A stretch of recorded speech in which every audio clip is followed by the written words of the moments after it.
Welcome to Concrete Block, the podcast where we dive into the latest news and current events from around the world. I'm your host, Walter, and I'm glad you're joining us today. We're starting off with a story that's been gaining attention globally, and it's a complex one. The situation in Gaza has been escalating, with reports of humanitarian crises, violence, and concerns about human rights violations. Norway's International Development Minister, Åsmund Aukrust, has spoken out about the issue, warning that Israel's actions in Gaza are setting a dangerous precedent for international human rights law. According to Aukrust, the low respect for international law in the war in Gaza is making the world a more dangerous place. He's concerned that the use of food as a weapon, denial of entrance to the UN and other NGOs, and the militarization of humanitarian aid could become a new standard in international conflicts. The situation on the ground is dire, with the entire population of the Gaza Strip, approximately 2.1 million people, at critical risk of famine. The UN has reported that 500,000 people are categorized as being in catastrophe. It's essential to note that this is a highly contested and sensitive issue, with different perspectives and opinions on the matter. We'll continue to follow the developments and provide updates as more information becomes available. Norway has been involved in the region for some time, having facilitated the Oslo peace accords between Israel and the Palestinians in 1993. Last year, Norway recognized the Palestinian state, a move that was seen as a significant step towards acknowledging the rights of the Palestinian people. As we explore this story further, we'll be examining the various facets of the conflict, including the humanitarian aspects, the political implications, and the potential long-term consequences. We'll also be looking at the responses from different countries and organizations, including the Norwegian government's efforts to promote dialogue and find a peaceful resolution. We'll be right back with more of today's top news on Concrete Block. Welcome back to Concrete Block. We're diving into the complex and ever-evolving situation in the Middle East, where a recent proposal aimed at securing a temporary ceasefire between Israel and Hamas has sparked intense debate. To provide some context, the conflict began when Hamas launched a cross-border attack on October 7, 2023, resulting in the deaths of approximately 1,200 people and the capture of 251 hostages. Since then, Israel has been engaged in a military campaign in Gaza, with the goal of releasing the hostages and addressing the security concerns. The recent proposal, put forth by U.S. President Donald Trump's special envoy for the Middle East, Steve Witkoff, outlines a 60-day pause in fighting, the release of Israeli hostages, and the provision of humanitarian aid to Gaza via the UN and other agencies.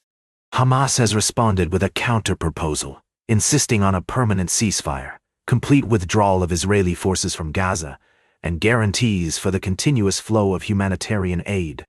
The group also demands the release of Palestinian prisoners in exchange for the release of Israeli hostages. It's essential to acknowledge the complexity of this situation and the deeply held convictions of all parties involved. The proposal has been met with skepticism by some, who argue that it does not address the underlying issues driving the conflict. Others see it as a necessary step towards reducing violence and creating an environment conducive to more comprehensive negotiations. As we explore this story, it's crucial to consider multiple perspectives and avoid taking a biased stance. We must recognize the human cost of this conflict, with over 54,000 people killed in Gaza since October 2023, and the desperate need for humanitarian aid. The situation on the ground is dire, with reports of hungry crowds rushing aid trucks and a breakdown in security.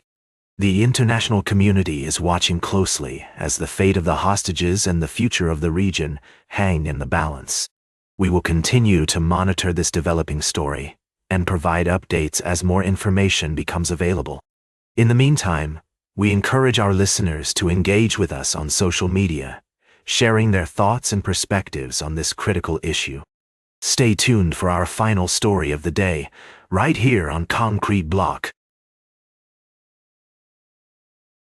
Good afternoon and welcome back to Concrete Block. I'm your host, Walter. As we wrap up today's show, we're going to dive into a developing story that has significant implications for global trade. The United States has announced plans to double tariffs on steel and aluminum imports from 25% to 50%, effective this Wednesday. According to reports, President Trump made the announcement during a rally in Pittsburgh, citing the need to boost local industry and national supplies. This move has been met with strong regret from the European Commission, which warns that it undermines ongoing efforts to reach a trade deal between the U.S. and the EU. The EU's executive arm stated that this decision adds further uncertainty to the global economy and increases costs for consumers and businesses on both sides of the Atlantic. The bloc is prepared to impose countermeasures in response to the tariff hike. It's worth noting that the UK, which recently clinched a trade deal with the US, is also seeking clarity on the implications of this latest tariff announcement. A UK government spokesman said they are engaging with the US to provide clarity for industry. To put this into perspective, the global steel market has been experiencing significant shifts in recent years, with China, India, and Japan emerging as top producers. The U.S. steel manufacturing sector has been declining, and roughly a quarter of all steel used in the U.S. is imported. As we navigate this complex trade landscape, it's essential to consider multiple viewpoints.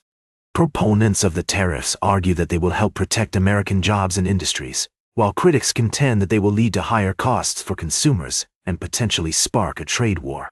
At Concrete Block, we strive to provide balanced and unbiased coverage of the news. We'll continue to monitor this story and bring you updates as more information becomes available. That's all for today's Concrete Block. Remember to like, share, and subscribe.